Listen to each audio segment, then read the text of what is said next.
The sidewall of a tire contains valuable information. Let's start with the manufacturer and model of the tire that is provided in the sidewall. In this example, the model of the tire is the Evolution Winter. The manufacturer is Cooper Tires. If it is a winter tire, it will contain the winter pictogram, also known as the three-peak mountain snowflake symbol. If the tire is a directional tire, it will contain an arrow or the word rotation, indicating the direction the tire must be mounted. When correctly mounted, the arrow points towards the front of the vehicle.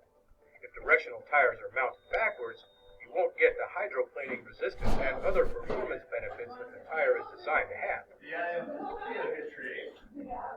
If the tire is asymmetrical, it will have the word outside printed on the sidewall that must be facing outwards to be properly installed.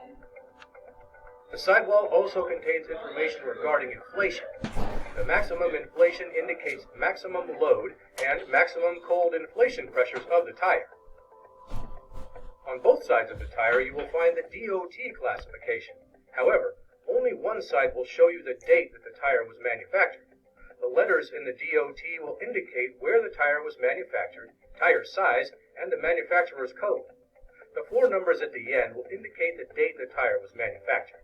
The first 2 digits represent the week of the year, and the last 2 digits represent the year. For example, a DOT ending in 4017 would signify a production date of the 40th week of 2017.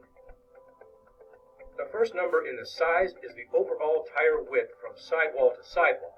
This is measured in millimeters. The tire in this example is 225 millimeters wide. The number following the slash is the aspect ratio of the tire. This number represents the height of the tire from bead to tread. The aspect ratio is a percentage ratio of the sidewall height divided by the section width of the tire. In this example, the sidewall height is 65% of the section width of the tire.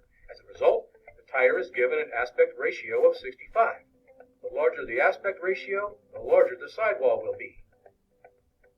The R in the size indicates that the tire has a radial construction, while the final number is the diameter of the wheel in inches. In this case, the tire has a 17-inch diameter. The load index and speed rating play a critical role in selecting the correct tire for your vehicle. The 102T shown in this example indicates the tire has a load index of 102 and a speed rating of T. Please refer to the tutorial on load index and speed ratings for the details on how to interpret and understand the importance these ratings play in the performance of the vehicle.